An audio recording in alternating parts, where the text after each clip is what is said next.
hot dish is a subset of a casserole. You've got your protein. We're using ground beef here because this is the classic hot dish. Right. You've got to have some veggies. So this is just a pound of ground beef, 2 pounds of ground beef with shallot.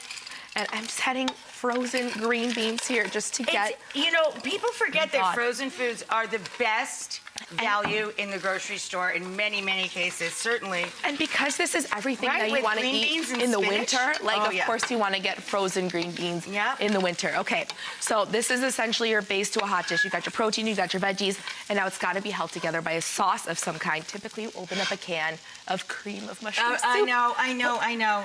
But we're going to make it today. It's true, though. When people make a hot dish, they go for the canned soup. They go for the canned soup. Yes. So you're going to make... So we're just going to make a roux. Yeah. So we've got our butter here. Add a little flour. You know, just let it toast. And I love to use butter just because you get that extra flavor. And it smells beautiful. And it smells so good. You know, this is also about, don't you think, the aroma that you put in the house?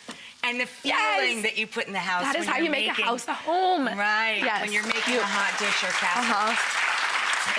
If this is the smell that my children wake up to from their naps, and then they want to be, that will be a good crawling all over you guys like trees. Yes. Right. Of course, then my kids just pick off the tops, but that's, we'll get there. Okay, so now once this is toasted a little bit, I'm adding a little beer for some acidity, just a little. Yeah. Okay, so just some acidity. I think Mom or Dad will probably get rid of the rest of that. I mean, yeah, you don't want to waste it. No food waste here. Okay, and then just adding stock, just gradually. Of course, when we cook with alcohol of any kind or spirits, most of the alcohol cooks away, and you're using it for flavor. Yes. It's really just a little bit. You're just getting it for that depth, for that acidity. Right. Okay, and now I'm just adding stock little by little.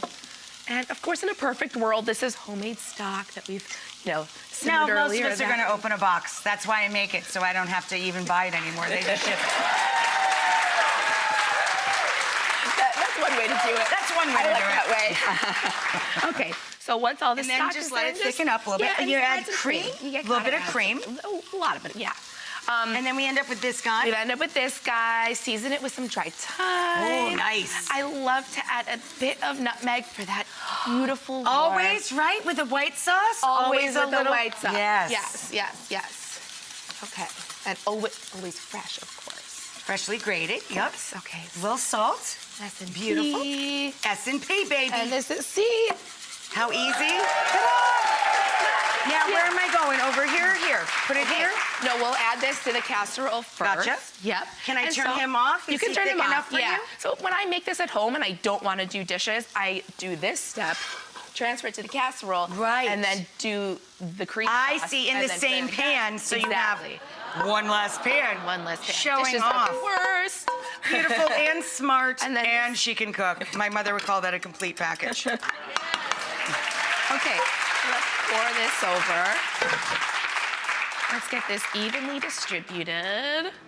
See, I hate using the can opener. I'd much rather do that than use the can opener. Well, plus, most people have this stuff in their homes. You know what I mean? They have chicken stock or chicken broth. So easy to have on hand. Right? This is also a great freezer dish. You It's so cool. Assemble it, stick it in your freezer, take it out when times are busy. Well, that's why people love this cooking. kind of food. And when you can't get out because the weather is inclement, or people don't feel good, or you've got that first cold of the season, this is your great go-to. Optional cheese. Not optional. Okay, I like your style. Because not every family around where I live does cheese. And then there's this debate, cheese under the tots or cheese on top of the tots? Well, I say cheese on both of the tots. You are doing this and we don't have time to line this up really beautifully. Oh, it smells so good in here. All right, see, I would cheese under and on top of tot. I'll save garnish for you, but whatever. You went for it. I will pop that one in. You took that one out. Okay, the new book is on bookshelves now, but you're not gonna go empty-handed home, because Molly is a giver. Everybody gets a book.